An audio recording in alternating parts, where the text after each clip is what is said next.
Keistimewaan dalam kehidupan adalah dengan menjadi dirimu sendiri. Itu adalah kata-kata inspirasi yang diberikan oleh ilmuwan dunia, Joseph Campbell. Begitu jugalah dengan gadis yang berasal dari Jelebu Negeri Sembilan ini, yang mana kecemerlangan dalam dunia kejuruteraan tidak memberi kepuasan buat dirinya. Ingin menjadi diri sendiri dan gemar berniaga, keputusan nekatnya untuk mengusahakan masakan istimewa ini akhirnya memberi keuntungan. Semangatnya juga membawa kejayaan.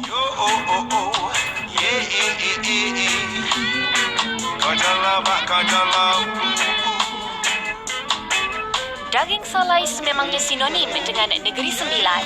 Nona ke Kuala Kelawang, Jelebu bagi mendekati usahawan yang menjalankan perniagaan daging salai gadis Jolobu. Saya rasa di Lembah Kelang, permintaan daging salai itu agak tinggi sebenarnya, tapi susah nak cari. Jadi bila kita balik kampung bincang dengan family, kami setujulah untuk mulakan perniagaan daging salai gadis Jolobu. Sebanyak 40 hingga 60 kilogram daging disalai setiap minggu mengikut kepada permintaan pelanggan. Masa yang diambil untuk menyalai adalah lebih kurang 1 hingga 2 jam.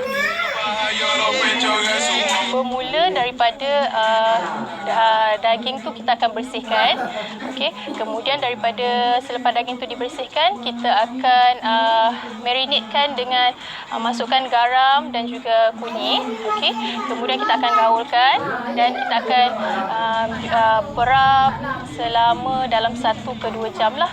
Keistimewaan daging salai gadis Jolobu ni, yang pertamanya dah tentunya jenis daging yang kami pilih, sebab bukan semua jenis daging-daging tu sesuai untuk dibuat daging salai. Ada daging-daging yang tertentu saja. Jadi daging yang tertentu ni yang kami pilih untuk buatkan daging salai. Kemudian daging-daging ini disalai menggunakan bahan-bahan salaian yang tertentulah. Macam kami gunakan tempurung kelapa, sabut kelapa, kemudian sedikit arang, dan yang pentingnya adalah kayu yang terpilih. Kerana ia akan memainkan peranan untuk mendapatkan bau asap tu, bau salaian tu. Dia akan menaikkan, itu yang membezakanlah antara daging salai, salah satu jenis daging salai. Berbagai jenis menu turut dikongsi Nurita kepada pelanggan dengan menggunakan daging salai. Keenakan rasa asap pada daging menjadi kegilaan penggemar daging salai. Jadi milih dia, jangan salah. Kebanyakan pelanggan memang akan buat masak lemak cili api. Selain daripada tu, ada juga yang buat masak black pepper. Dia sama juga macam masak daging biasa yang lain, boleh perbagaikan.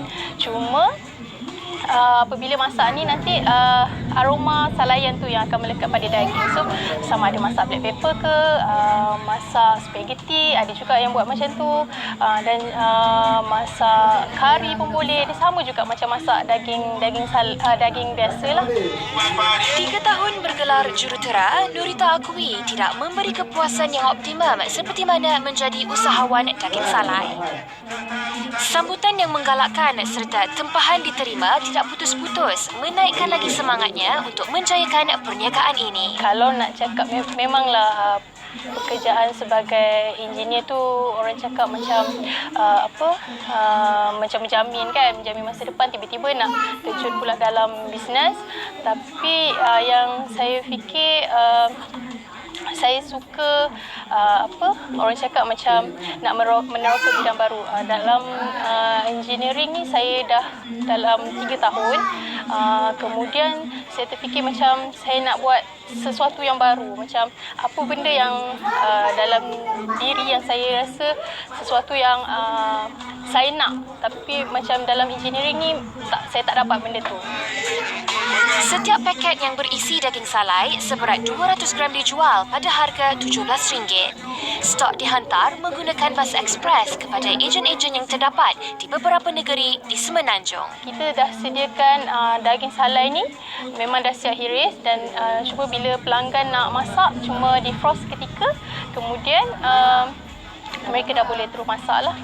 Jadi sekarang ni saya memang tengah fokus untuk cari ejen-ejen di kawasan-kawasan bukan saja di Lembah Kelang lah, tapi juga di seluruh Malaysia. Sebab yang menariknya, lepas saya start untuk fokus kepada Lembah Kelang, saya menerima tempahan daripada luar daripada Lembah Kelang.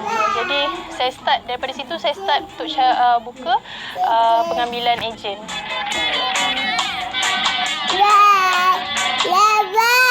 Ilmu perlu dipelajari